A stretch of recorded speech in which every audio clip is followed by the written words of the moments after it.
नमस्ते क्लास और आप सबका स्वागत है। आज ना हम एक बड़े मजेदार सफर पे चलने वाले हैं। हम ऊष्मा यानी गर्मी के कुछ रोजमर्रा के रहस्यों को सुलझाएंगे। चलिए शुरुआत करते हैं पेमा नाम की एक बहुत ही जिज्ञासु छात्रा के सवाल से। उसने अपनी दादी को खाना बनाते हुए देखा और सोचा कि भाई पैन तो धातु का है, पर उसका हैंडल प्लास्टिक या लकड़ी का क्यों? क्या किसी ने इस बारे में सोचा है? इस सवाल का जवाब देने के लिए हमें सबसे पहले ये समझना होगा कि ऊष्मा चलती कैसे है। अच्छा, कभी सोचा है कि गर्म चाय का कप थोड़ी देर में ठंडा क्यों हो जाता है? या फिर धातु की चम्मच को गर्म चाय में डालो तो वो खुद भी गर्म हो जाती है? इन सभी सवालों का जवाब हमें ऊष्मा के चलने के पहले तरीके यानी चालन में मिलता है। तो चालन यानी कंडक्शन में ऊष्मा सीधे संपर्क से फैलती है।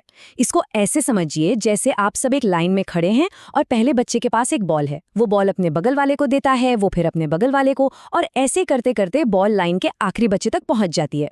ठीक इसी तरह ठोस चीजों में ऊष्मा भी एक कण से दूसरे कण तक सफर करती है। और मजे की बात यह है कि कण अपनी जगह से हिलते भी नहीं। चलिए इसको एक बहुत ही सरल से प्रयोग से समझते हैं। सोचिए हमारे पास मोम से चिपकी हुई कुछ पेन है और एक धातु की पट्टी है। अब अगर हम पट्टी का एक सिरा गर्म करना शुरू करें तो क्या होगा? कौन सी पेन पहले गिरेगी? जरा सोचिए तो। बिल्कुल सही सोचा। जैसे जैसे ऊष्मा पट्टी पर आगे बढ़ती है ना, वो मोम को पिघलाती जाती है और पेन एक एक करके गिर जाते हैं। इससे एकदम साफ पता चलता है कि ऊष्मा एक सिरे से दूसरे सिरे तक चल रही है। तो यहाँ जो सबसे ज़रूरी बात है वो ये कि कुछ चीज़ें जिन्हें हम सुचालक या कंडक्टर्स कहते हैं, ऊष्मा को बहुत आसानी से गुजरने देती हैं, और कुछ चीज़ें जिन्हें कुचालक या इंसुलेटर्स कहते हैं वो ऐसा नहीं करती। और बस यही मिल गया पेमा के सवाल का जवाब। पैन धातु का होता है ताकि वो सुचालक हो और खाना अच्छे से पके, और हैंडल कुचालक होता है ताकि हमारा हाथ न जले। है ना कमाल? बहुत बढ़िया। अब पेमा की अगली पहेली पर चलते हैं। उसने सोचा कि आग से धुआं हमेशा ऊपर की तरफ ही क्यों उठता है? कभी नीचे की तरफ जाते देखा है क्या? नहीं ना, तो ऐसा क्यों होता है? ये है ऊष्मा के चलने का दूसरा तरीका, संवहन यानी कन्वेक्शन। ये उन चीज़ों में होता है जो बह सकती हैं, मतलब हवा और पानी में। इसमें कण खुद अपनी जगह से चलकर ऊष्मा को एक जगह से दूसरी जगह ले जाते हैं। इसे ऐसे समझिए, जब हवा गर्म होती है तो उसके कण ना दूर दूर हो जाते हैं, जिससे वो हल्की हो जाती है। और हम सब जानते हैं कि हल्की चीज हमेशा ऊपर उठती है। जैसे मोमबत्ती के ऊपर की गर्म हवा हल्की होकर ऊपर उठती है, और अगर उसके ऊपर कोई हल्का कागज का कप हो तो वो उसे भी अपने साथ ऊपर उठा सकती है। और ये सिर्फ हवा में ही नहीं होता। जब हम पानी उबालते हैं ना, तब भी ठीक यही होता है। नीचे का गर्म पानी हल्का होकर ऊपर आता है और ऊपर का ठंडा भारी पानी उसकी जगह लेने नीचे जाता है। ये गोल गोल घूमने का चक्कर चलता ही रहता है। इसी को हम संवहन धारा कहते हैं। जानते हैं, प्रकृति में संवहन का एक बहुत ही शानदार उदाहरण है समुद्र के किनारे चलने वाली हवाएं।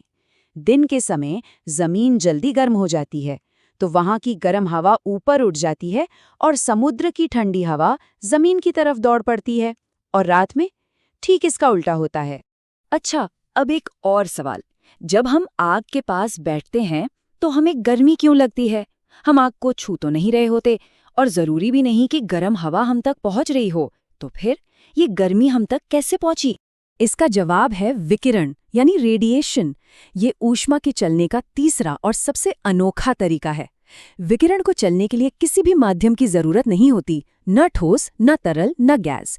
इसी तरीके से सूरज की गर्मी करोड़ों किलोमीटर का सफर तय करके अंतरिक्ष के खालीपन को पार करके हम तक पहुंचती है।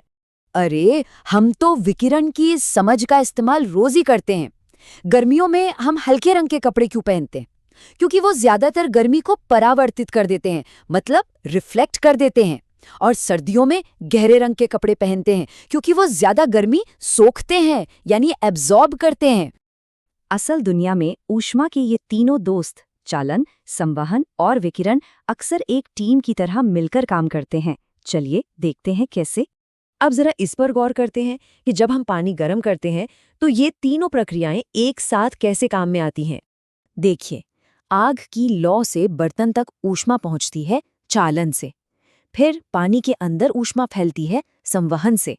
और बर्तन के पास जब हम हाथ रखते हैं तो जो गर्मी महसूस होती है वो होती है विकिरण की वजह से। देखा, तीनों एक साथ काम कर रहे हैं। यहाँ एक और बड़ा दिलचस्प उदाहरण है। हिमालय में इस्तेमाल होने वाला ये पारंपरिक हीटर, जिसे बुखारी कहते हैं, जानते हैं, ये भी खाना पकाने और कमरा गर्म करने के लिए इन्हीं तीनों तरीकों का इस्तेमाल करता है। देखिए, विज्ञान और परंपरा का कितना बढ़िया मेल है।